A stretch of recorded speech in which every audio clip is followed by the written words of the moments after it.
감사합니다. 우리 다 같이 일어나서 하나님 말씀 듣겠습니다. 히브리서 11장 21절 말씀 우리 같이 한 목소리로 읽습니다. 믿음으로 야곱은 죽을 때에 요셉의 각 아들에게 축복하고 그 지팡이 머리에 의지하여 경배하였으며. 아멘. 우리 자리에 앉아 주십시오. 참고 본문이 있습니다. 창세기 48장 8절에서 20절 말씀입니다. 성경을 찾으시면 좋겠고요. 창세기 48장을 펴놓으시면 좋을 것 같습니다. 창세기 48장 8절에서 20절 말씀, 구약성경 77쪽에 있습니다. 제가 먼저 이거는 길어서요, 제가 봉독하도록 하겠습니다. 하나님 말씀을 잘 들으십시오. 창세기 48장 8절 말씀입니다. 이스라엘이 요셉의 아들들을 보고 이르되 이들은 누구냐? 요셉이 그의 아버지에게 아뢰되 이는 하나님이 여기서 내게 주신 아들들이니이다. 아버지가 이르되 그들을 데리고 내 앞으로 나아오라. 내가 그들에게 축복하리라. 이스라엘의 눈이 나이로 말미암아 어두워서 보지 못하더라. 요셉이 두 아들을 이끌어 아버지 앞으로 나아가니 이스라엘이 그들에게 입맞추고 그들을 안고 요셉에게 이르되 내가 내 얼굴을 보리라 고는 생각하지 못하였더니 하나님이 내게 내 자손까지도 보게 하셨도다. 요셉이 아버지의 무릎 사이에서 두 아들을 물러나게 하고 땅에 엎드려 절하고 오른손으로는 에브라임을 이스라엘의 왼손을 향하게 하고 왼손으로는 므낫세를 이스라엘의 오른손을 향하게 하여 이끌어 그에게 가까이 나아가매 이스라엘이 오른손을 펴서 차남 에브라임의 머리에 얹고 왼손을 펴서 므낫세의 머리에 얹으니 므낫세는 장자라도 팔을 엇바꾸어 얹었더라. 그가 요셉을 위하여 축복하여 이르되 내 조부 아브라함과 아버지 이삭이 섬기던 하나님, 나의 출생으로부터 지금까지 나를 기르신 하나님, 나를 모든 환난에서 건지신 여호와의 사자께서 이 아이들에게 복을 주시오며 이들로 내 이름과 내 조상 아브라함과 이삭의 이름으로 칭하게 하시오며 이들이 세상에서 번식되게 하시기를 원하나이다. 요셉이 그 아버지가 오른손을 에브라임의 머리에 얹은 것을 보고 기뻐하지 아니하여 아버지의 손을 들어 에브라임의 머리에서 므낫세의 머리로 옮기고자 하여 그의 아버지에게 이르되 아버지여 그리 마옵소서. 이는 장자이니 오른손을 그의 머리에 얹으소서 하였으나 그의 아버지가 허락하지 아니하며 이르되 나도 안다 내 아들아 나도 안다. 그도 한 족속이 되며 그도 크게 되려니와 그의 아우가 그보다 큰 자가 되고 그의 자손이 여러 민족을 이루리라 하고 그날에 그들에게 축복하여 이르되 이스라엘이 너로 말미암아 축복하기를 하나님이 내게 에브라임 같고 므낫세 같게 하시리라 하며 에브라임을 므낫세보다 앞세웠더라. 아멘. 저희 주보를 보시면 우리 교회는 오늘 또 이렇게 새로 오신 분들도 계신 것 같아서 조금 안내를 하고 설교를 하겠습니다. 우리 교회는 1, 2, 3부 예배로 그렇게 구성이 되어 있습니다. 1, 2 부 예배는 우리 전통적인 예배로 드리고요. 3부는 청년연합 예배고 또 찬양팀이 있습니다. 관심이 있는 분들은 또 예배도 참고해 주시면 좋겠습니다. 여러분, 지난 2주간 우리는 본문의 첫 번째 부분을 살폈죠. 믿음으로 야곱은. 저는 먼저 여러분에게 성경을 있는 그대로 신뢰할 수 있느냐, 우리의 편견과 프레임으로 성경을 보는 게 아니라 성경대로 읽고 성경대로 묵상하고 성경대로 이해할 마음이 있는가를 먼저 질문했습니다.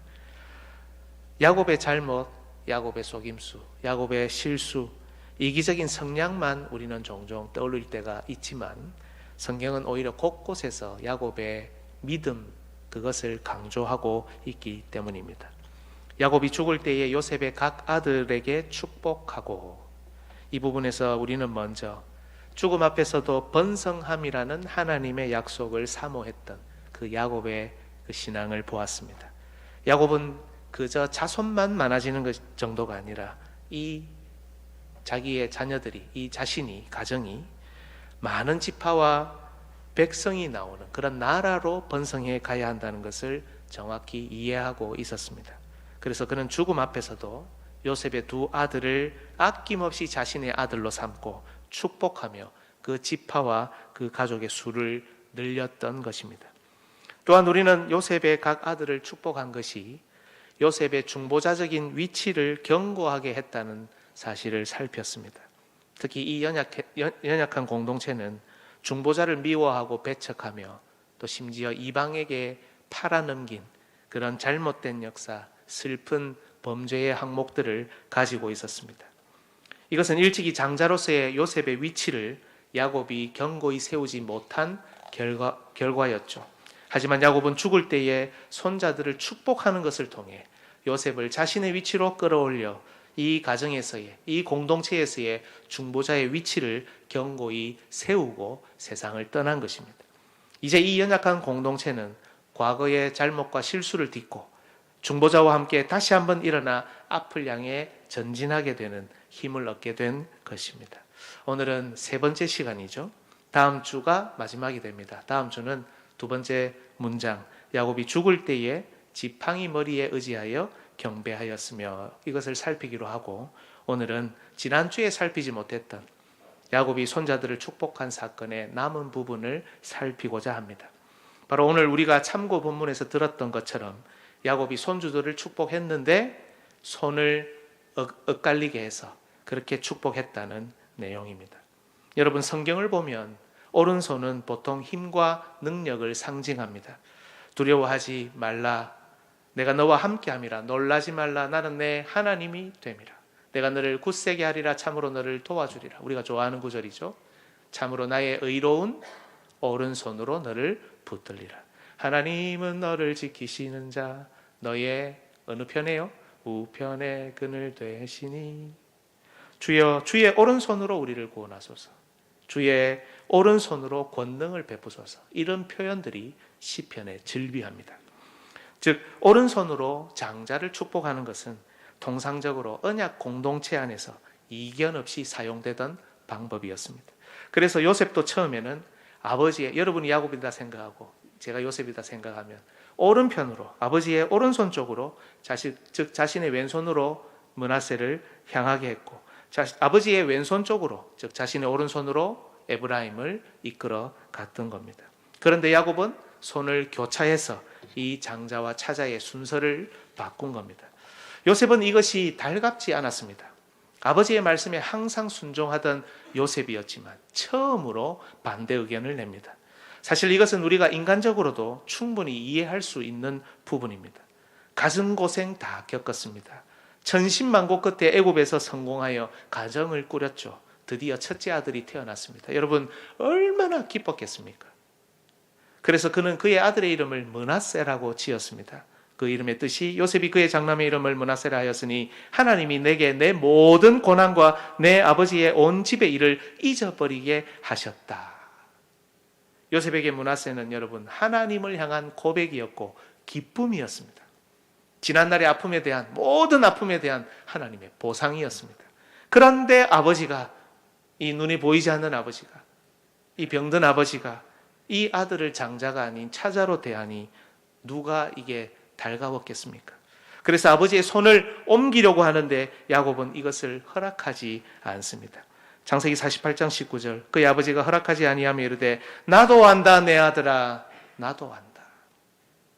여러분, 이 그림 한번 보시겠습니까?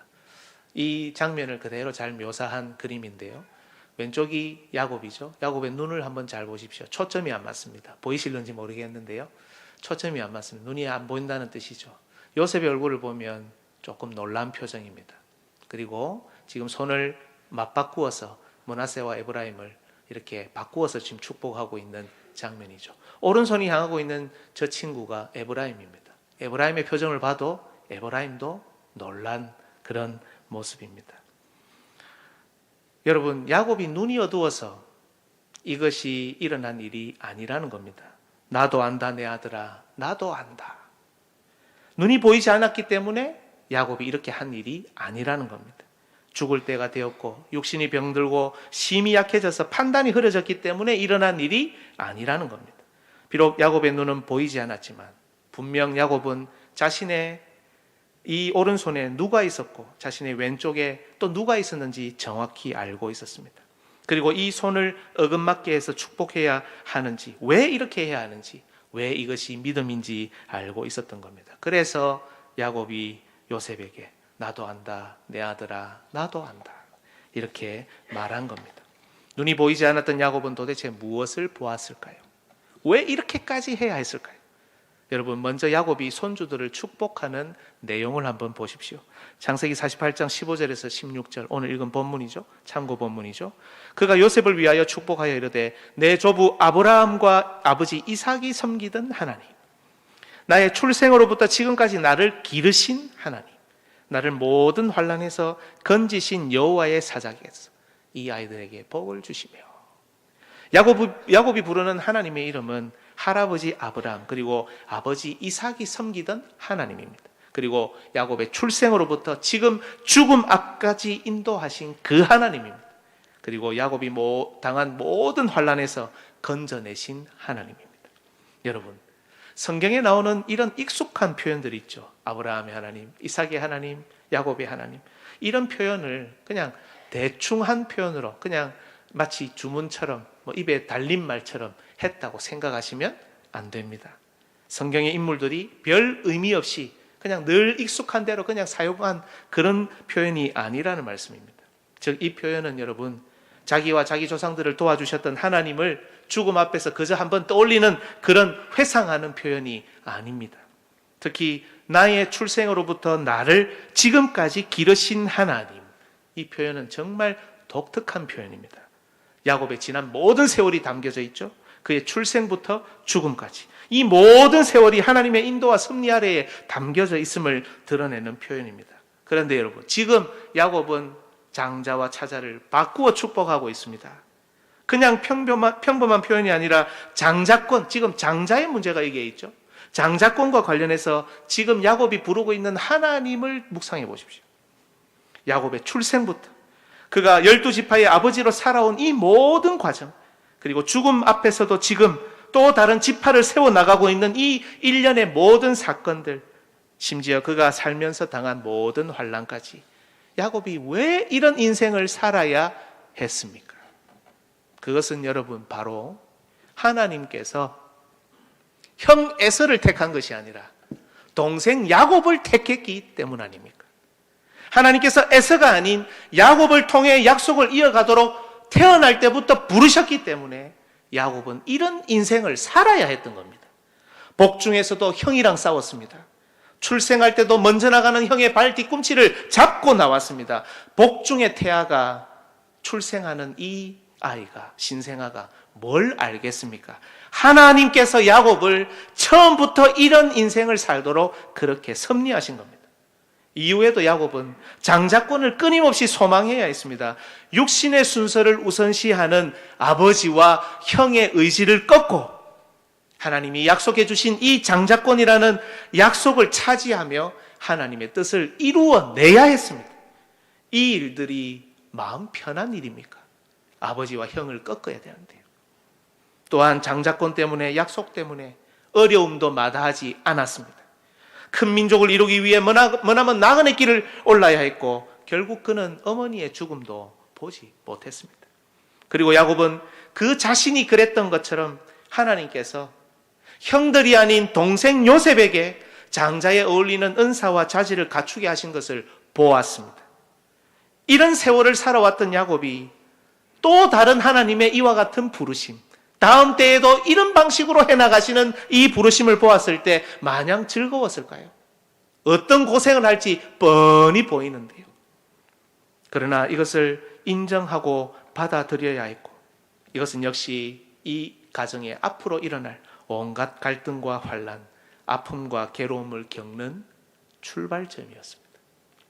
그리고 야곱은 지금 죽음 앞에서도 가족과 지파의 수를 늘리며 요셉의 장자권을, 그 언약의 주권을 세우고 있지 않습니까?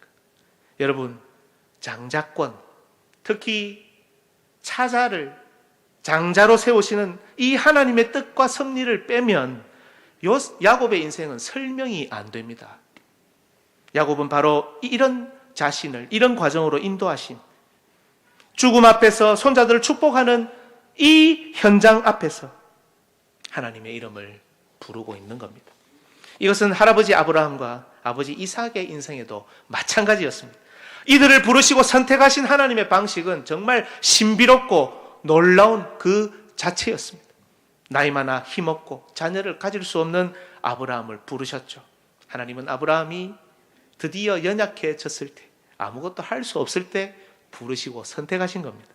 그래서 아브라함은 때때로는 롯을, 때때로는 다메섹 사람 엘리에서를 자신의 상속자로 생각해야 했습니다. 또한 하갈이 이스마엘을 낳은 후에는 이스마엘을 그의 후사로 여겼습니다. 하지만 하나님의 부르심, 하나님의 이 선택은 여전히 신비로움 그 자체였습니다. 죽은 태에서, 그들이 상속자가 아니라 죽은 태에서, 죽은 몸에서 약속을 받은 후사 이삭이 태어난 겁니다.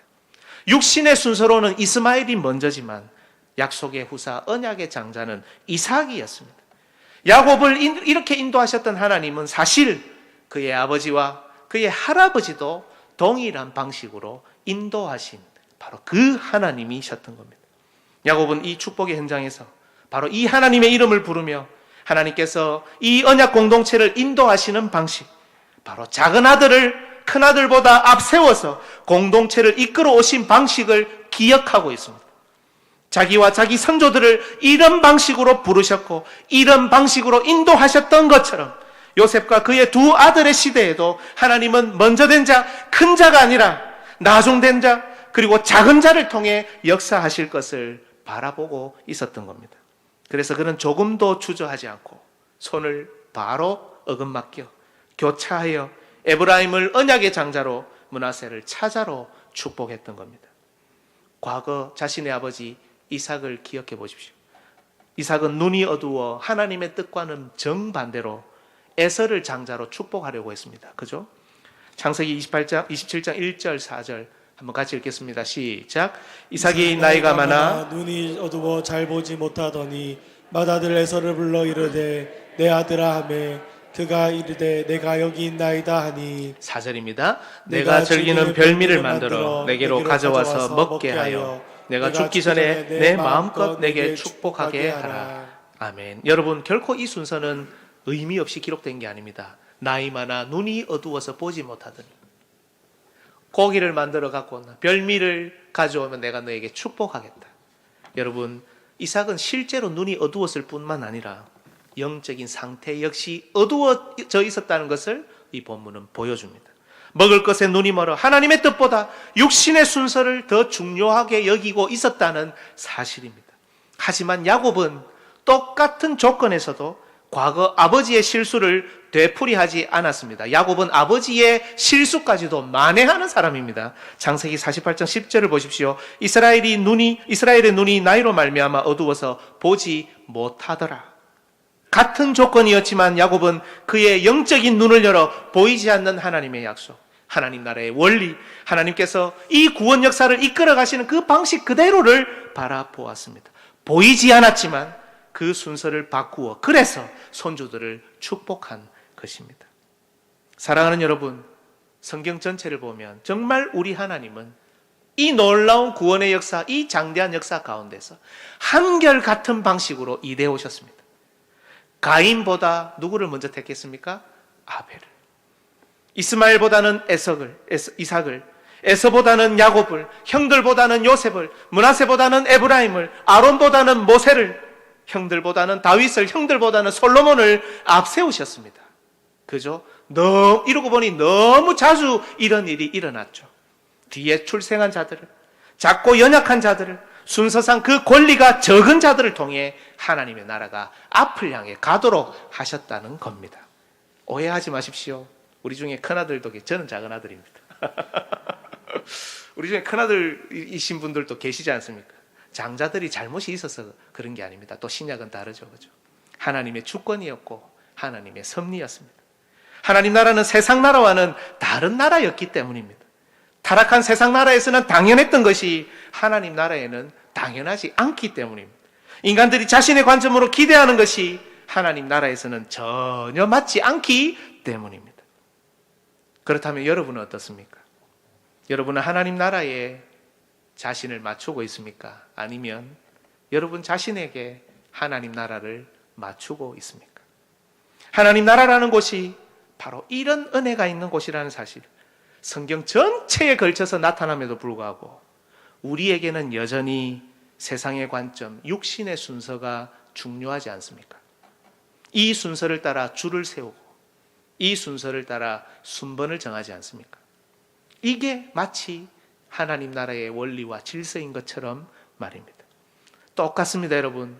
첫 시간에 제가 드린 질문을 기억하십시오. 성경 본문이 이렇게 많이 하나님 나라의 원리를 우리에게 증거하는데 우리는 본문을 전혀 신뢰하지 않습니다. 잘 생각해 보십시오. 아무리 믿음으로 야곱은이라는 말을 해도 야곱이 믿음의 사람이었다는 것을 인정하기 쉽지 않습니다. 아무리 하나님 나라가 이런 방식으로 운행된다 하더라도 작은 자를 들어서 낮은 자를 들어서 하나님이 강하게 역사하신다는 이 원리를 가르쳐줘도 둘째를 들어서 장자권을 이어가게 한다는 이 원리를 성경 전체가 이야기한다고 해도 우리는 이 본문을 신뢰하지 않습니다. 자신의 편견, 자신의 프레임은 우리가 세우는 줄과 순번에서도 하나님의 말씀보다 더 밝게 빛나는 것이 우리의 현실입니다. 요셉조차도 처음에는 이해하지 못했습니다. 이 하나님 나라의 원리는 이미 권리와 권세를 차지하고 있는 입장에서는 참 이해하기 어렵고 받아들이기 어려운 겁니다. 그래서 요셉도 아버지의 뜻을 꺾으려고 했습니다. 반대했습니다. 아버지, 그렇게 하지 마십시오. 므낫세가 장자입니다. 에브라임은 차자입니다. 오른손을 므낫세에게 올리십시오. 우리 역시 지금도 하나님의 뜻, 아버지의 마음을 꺾으려고 합니다. 아버지, 우리가 세운 줄, 우리가 만든 순번이 맞습니다. 우리 교회는 바로 이 줄과 순번을 따라 움직여야 합니다. 이 순번이 진리고 이 순번이 참입니다. 아버지, 그렇게 하지 마십시오. 야곱의 말을 들어보실까요? 나도 안다, 내 아들아. 나도 안다. 나도 안다, 내 아들아. 나도 알고 있다. 여러분, 하늘에 계신 우리 아버지도 다 알고 계십니다. 이렇게 하면 마치 우리 권리가 사라질 것 같고 우리의 자리와 위치가 순간적으로는 없어질 것 같은 그 내용을 우리 아버지도 다 알고 계십니다. 그런데도 그런데도 우리 아버지는 그 뜻을 꺾지 않으십니다. 왜 그럴까요? 그 이유가 바로 지금부터 등장하고 이것이 오늘 우리가 살펴야 하는 핵심입니다. 여러분, 우리는 이 줄과 순번이 뒤틀리면 우리의 특권과 위치가 완전히 사라질 것처럼 생각합니다. 우리의 존재 가치가 없어질 것처럼 여깁니다. 그래서 사람은 끊임없이 자신의 존재 가치를 생각하고 고려하고 확인하려고 합니다. 가인도 그랬고 이스마엘과 에서도 그랬습니다. 이들이 처음부터 구원에서 멀어졌던 것이 아닙니다. 이들을 하나님이 처음부터 버리신 것이 아니라는 겁니다. 목사님, 뭐 좀 이상합니다. 내가 야곱은 사랑했고 에서는 미워했다는 그런 성경 구절도 있지 않습니까? 하나님께서 이것은 처음부터 에서를 버렸다는 뜻이 아닙니까? 여러분, 신약 성경을 보면 이런 표현들이 있죠. 자기 목숨을 미워하지 아니하면 능히 내 제자가 되지 못한다. 이런 표현들이 제법 많습니다, 여러분. 여러분, 이거는 자기 목숨을 미워하라는 뜻입니까? 아닙니까? 아니죠. 하나님은 우리가 우리 자신을 존귀히 여기고 사랑하기를 원하십니다. 미워하기 원하지 않으십니다, 여러분. 이거는 내 자신을 미워해라는 뜻이 아니라 하나님을 나 자신보다 더 사랑해야 한다는 뜻입니다. 마찬가지로 야곱은 사랑하고 에서는 미워했다. 이 표현은 언약적인 표현입니다. 하나님께서 야곱을 장자로 세워 구원의 역사를 이끌어 가시겠다는 것이지 에서를 처음부터 버렸다는 뜻이 아닌 겁니다. 그의 존재 가치가 처음부터 아예 없었다. 그는 태어나지도 말아야 되는 사람이었다. 이런 게 아니라는 겁니다. 하지만 이 줄과 이 순번이 틀어졌을 때 에서를 비롯한 대부분의 형들은 이 하나님의 인도와 섭리를 박차고 스스로 언약 밖으로 나가버렸습니다. 사실 하나님의 마음은 이들도 언약 안에서 하나님 나라의 유익을 동생과 함께 누리는 것이었음에도 말입니다. 19절 뒷부분을 한번 보십시오. 그도 한 족속이 되며, 이 므낫세입니다. 그도 크게 되려니와 그의 아구가 그보다 큰 자가 되고 그의 자손이 여러 민족을 이루리라. 우리 눈에 자꾸 뒤에 것만 보입니다. 이 순번, 이 줄에 익숙한 우리는 자꾸 뒤에 것만 보입니다. 그러니까 앞에 이 내용이 보이지가 않는 겁니다. 그도 한 족속이 되며 그도 크게 되려니와. 여러분, 이게 하나님의 마음이었습니다. 비록 동생을 먼저 세우는 이해되지 않는 방식으로 하나님이 일하시지만 아버지의 방식을 자기 생각보다 지혜롭다고 여기며 이 언약 안에 머물러 함께 큰 자가 되어가는 것, 이것이 아버지의 마음이었는데 가인은, 이스마엘과 에서는, 그리고 이 시대의 우리는 자기 생각, 자기 판단, 자기가 만든 순번을 아버지의 지혜보다 더 신뢰하는 겁니다. 야곱은 이런 아픔을 누구보다 절감했던 사람입니다. 형과 극적으로 화해했죠. 언약의 동반자가 될 수 있었는데 에서는 스스로 야곱을 떠나버립니다. 언약 공동체를 떠났고 하나님을 떠났습니다. 이런 역사를 살고 이런 길을 걸었던 야곱이 어찌 요셉의 마음을 모르겠습니까? 그래서 나도 안다 내 아들아, 나도 안다, 이렇게 힘을 내어 말하는 것 아니겠습니까? 그들이 앞으로도 바라보아야 할 것이 하나님의 이런 방식, 하나님의 이런 주권과 섭리라는 것을 죽음 앞에서도 가르치고 있는 겁니다. 오늘 본문 마지막, 참고 본문 마지막 구절을 보십시오. 그날에 그들에게 축복하여 이르되 이스라엘이 너로 말미암아 축복하기를 하나님이 내게 에브라임 같고 므낫세 같게 하시리라 하며 에브라임을 므낫세보다 앞세웠더라. 이 구절을 읽어보면 뜻이 명확하게 막 다가오지 않습니다. 근데 쉬운 성경 번역이 있는데요, 우리 한번 같이 읽어보겠습니다. 그대로 읽으시면 무슨 말인지 이해가 됩니다. 시작. 그날에 야곱은 므낫세와 에브라임에게 복을 빌어 주었습니다. 이스라엘 백성들 사이에서는 복을 빌 일이 있을 때 이렇게 말할 것이다. 하나님께서 너희를 에브라임과 므낫세 같이 해주시길 바란다. 이처럼 야곱은 에브라임을 므낫세보다 앞세웠습니다. 이스라엘 백성들 사이에서, 아직 나라가 시작되지도 않았습니다. 이 백성들, 앞으로 세워질 이 나라 가운데 이스라엘이 서로 복을 빌 때도 이 원리는, 이 복의 원리는, 이 언약의 원리는 그대로 전수되어야 한다는 겁니다. 하나님이 너희를 에브라임과 므낫세 같게 하시기를 원한다. 야곱은 바로 이걸 믿음의 눈으로 바라보았던 겁니다. 여러분, 이와 같은 원리는 구약의 원리만 있는 게 아닙니다. 신약에도 너무 많이 나옵니다. 여러분, 우리가 잘 아는 누가복음 15장에 나오는 탕자 비유 있죠. 여기에도 두 아들이 등장합니다. 큰 아들이 있고 작은 아들이 있습니다. 구도가 똑같습니다. 큰 아들은 아버지가 못마땅합니다. 재산을 탕진하고 돌아온 작은 아들을 환대하는 이 아버지가 이해되지 않습니다. 그러나 아버지의 마음은 달랐습니다, 여러분. 아버지는 작은 아들도, 잃어버렸던 작은 아들도 찾기를 원했고, 큰 아들도 이 상속에서 제외되는 것을 원하지 않고 함께 즐기고 기뻐하기를 원하셨습니다. 이 비유는 신구약의 이와 같은 하나님 나라의 원리를 고스란히 담고 있습니다. 또한 누가복음 15장 이 부분에는 이 비유와 더불어서 또 다른 두 비유가 등장하죠. 잃은 양을 찾는 목자 비유, 잃어버린 한 드라크마를 찾는 여인의 비유입니다. 역시 같은 형식입니다. 같은 의미고 같은 마음입니다. 하나님께서 이 비유들을 말씀하신 의도는 분명합니다. 99마리의 이 양은 유대인을 상징하고, 이 잃어버린 한 마리의 양은 이방인을 상징합니다.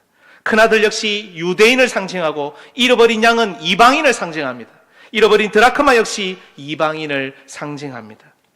이런 하나님 나라의 원리는 여러 다른 비유에도 동일하게 등장합니다. 하나님이 유대인뿐 아니라 이방인도 지금 부르신다는 이런 원리 말입니다. 여러분, 포도원 품꾼의 비유 아시죠? 이 비유는 여러분 절대로 오해하시면 안 됩니다. 이른 아침부터 일하던 품꾼들이 3시, 6시, 9시에 들어와서 일하던, 먼저 들어와서 일하던 이 품꾼들이 주인으로부터 얼마나 부당한 착취를 당했는지 보여주기 위한 비유가 아닙니다. 가장 늦게 들어온 일꾼이라 하더라도 하나님 나라에서는 얼마든지 일하며 얼마든지 그 정해진 삭스를 받을 수 있다는 은혜를 우리에게 보여줍니다.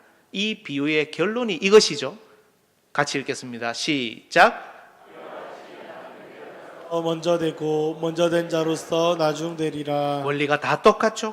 먼저 들어온 일꾼들은 유대인을 상징하고 뒤에 들어온 일꾼들은 이방인을 상징합니다. 로마서 9장은 더 직접적으로 표현합니다, 여러분. 로마서 9장 12절에서 14절, 리브가에게 이르시되 큰 자가 어린 자를 섬기리라 하셨나니, 이 내용을 그대로 가져와서, 그죠? 야곱의 인생을 그대로 가져와서 설명합니다. 기록된 바 내가 야곱은 사랑하고 에서는 미워하였다 하심과 같으니라. 그런즉 우리가 무슨 말을 하리요? 하나님께 불의가 있느냐? 그럴 수 없느니라. 야곱을 선택하셔서 장자권을 이어가게 하신 이 하나님이 불의하신 분이 아니라는 겁니다. 공교롭게도 이 본문 앞에 보면 육신의 자녀가 하나님의 자녀가 아니라 오직 약속의 자녀, 바로 그 약속을 받은 자녀가 하나님께서 정하신 씨다, 이 말씀을 하시면서 하나님이 이스마엘이 아닌 이삭을 선택하신 내용도 등장합니다. 이삭도 마찬가지고 야곱도 마찬가지였던 겁니다. 여러분, 사실 로마서 쉽지 않은데요, 특히 큰아들 유대인, 둘째 아들 이방인, 이 구원 문제는 쉬운 문제가 아닙니다. 그러나 구약에서부터 큰아들 작은아들을 작은아들 큰아들로 순번을 바꾸어 오신 하나님의 의도는 여러분 분명하지 않습니까? 이것이야말로 이방인이었던 우리를, 외인으로 저 멀리 떨어져 있었던 우리를 하나님이 구원하시는 길이기 때문인 겁니다. 큰아들과 함께 작은아들인 우리를 구원하셔서 이제는 이 작은아들이 큰아들과 함께 역사의 중심에서 하나님 나라의 일을 이루어 가도록 하시기 위해 하나님이 이와 같은 방식을 천지 창조 때부터 지금까지 이어오고 계셨다는 말씀입니다. 여러분, 하나님 나라는 역설적인 나라입니다. 하나님 나라는 세상적 관점으로 뭉친 우리의 기대를 산산조각 냅니다. 하나님 나라는 하나님이신 예수님이 세상의 군왕의 자리가 아니라 짐승의 구유에 목수의 아들로 오시는 나라입니다. 하나님 나라는 이 왕이 먼저 군림하는 나라가 아니라 먼저 십자가에서 죽는 나라입니다. 하나님 나라는 큰 자가 작은 자를 섬기는 나라입니다. 하나님 나라는 나중된 자가 먼저 되는 나라입니다. 하나님 나라는 동생인, 한참 어린 동생인 요셉이 장자가 되는 나라, 차자인 에브라임이 장자인 므낫세보다 앞서는 나라, 하지만 에브라임과 므낫세가 함께 큰 자가 되어가는 나라, 이것이 하나님 나라의 원리가 아니었으면, 여러분, 이 시대에 우리는 인성이 좀 부족한 게 아니고 섬김이 좀 부족한 정도가 아니라 구원의 길이 없다는 그런 뜻인 겁니다. 야곱은 오늘 이후 모든 후손이, 아직 시작도 하지 않은 이 나라의 백성들이 바로 이 원리를 통해서 구원받고 하나님 나라로 들어올 이 내용들을 믿음으로 바라보며 과거에 하나님이 인도하셨던 그 방식 그대로 앞으로도 하나님이 인도해 가실 것을 믿었어. 그래서 과감하게 손을 교차하여 그들의 손자들을 아들로 축복한 것입니다. 내 아들아, 나도 안다, 내 아들아. 하지만 이것이 하나님께서 우리를 인도하신 방식이다. 바로 이것이 하나님께서 앞으로도 우리를 인도해 나가실 방식이랍니다. 하나님이 신재영이를 구원하시기 위해, 하나님이 화명중앙교회라는 둘째 아들과 같은 이 연약한 자들을 구원하시기 위해, 하나님이 저 멀리 있었고 외인이었던 화명중앙교회라는 이 작고 볼품없는 작은 자를 세워 구원 역사를 이어가시기 위해 사용하시는 가장 지혜로운 방식이란다.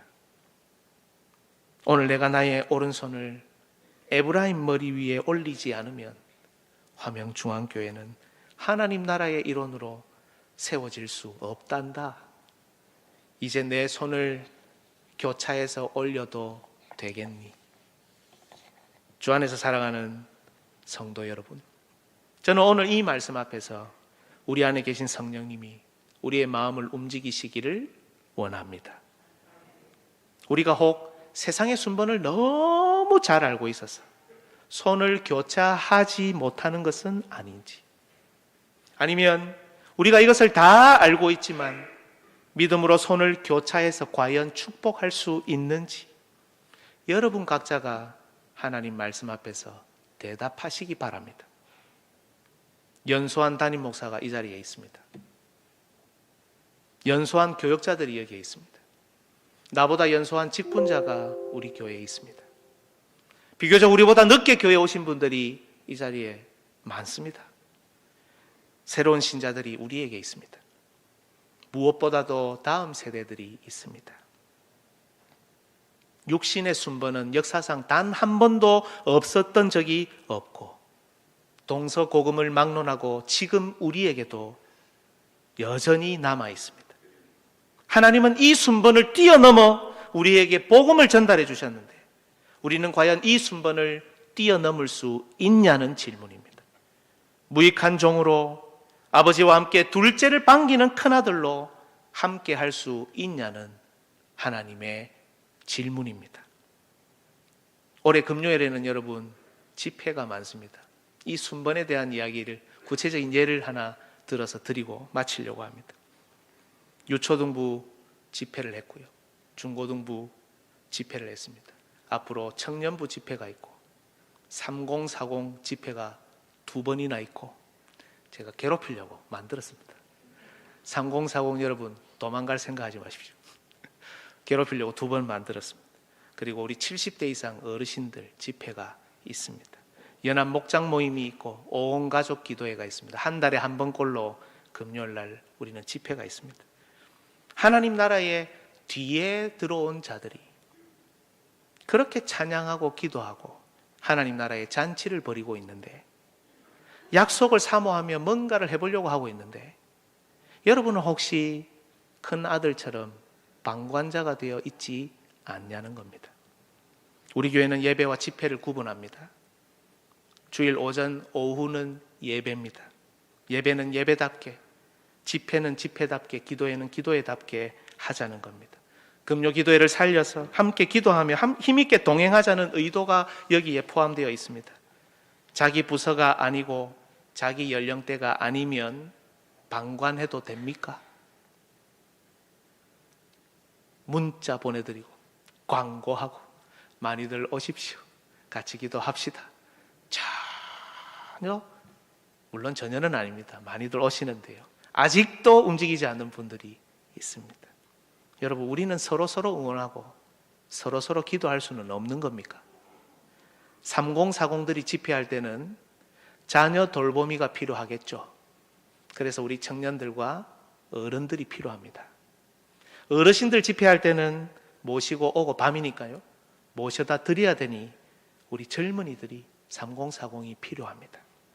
자녀들이 집회할 때는 함께 모여 응원하고 격려해야 합니다. 내 일이 아니지만 보고만 해서 내 일이 되고, 나를 위한 기도가 아니지만 우리의 기도가 되고, 큰 자가 어린 자를 섬기며 나중된 자가 다시 그 나중된 자를 섬기며 모두가 주 안에서 큰 자로 성장하는 길입니다. 이것이 여러분 되는 집안 아닙니까? 내 일은 내가 알아서 할 테니 네 일은 네가 알아서 하고, 우리 부서는 이날에 모여서 기도할 거니 너희 부서는 전날에 모여서 기도하고, 아주 질서 있고 하나님 나라 원리가 다 잘 정착되는 것 같지만 되는 집안이 아닙니다. 서로 기도하고 서로 응원하고 격려하며 하나님 나라를 함께 세워가는, 지금 우리가 작은 자였지만 하나님이 우리를 큰 자로 세워주신 것처럼 이제는 우리가 또 다른 작은 자들을 세워서 하나님 나라가 움직이게 하는, 이것이 손을 교차해 축복하는 것과 다르지 않은 겁니다. 모두가 함께 큰 자가 되어 언약의 복을 누리는 길이라는 겁니다. 그래서 여러분에게 질문드립니다. 여러분은 과연 육신의 순서, 내가 세운 줄과 순번을 넘어 손을 교차하여 축복하실 수 있습니까? 하나님을 믿고 신뢰하는 가운데 우리의 위치와 자리까지도 하나님께 맡기며 믿음으로 손을 교차해 비록 내 아들이 아니지만 나의 아들로, 비록 장자와 차자를 바꾸는 일이지만 마음껏 에브라임과 므낫세를 축복할 수 있습니까? 그래서 이 축복으로 우리 교회가 번성할 수 있냐는 질문을 여러분 모두에게, 여러분 각자에게 드리고 있는 겁니다. 사랑하는 여러분, 하나님께서 우리를 부르신 이 부르심을 끝까지 믿음으로 바라보며 손을 교차해 우리의 사람들을 마음껏 축복할 수 있는 그런 은혜가 우리 평생에 있으시기를 주님의 이름으로 축복합니다. 아멘. 이 시간에 김도영 집사님, 노창현 집사님 나오셔서 봉헌송 하시면서 준비하신 예물 하나님께 드리겠습니다.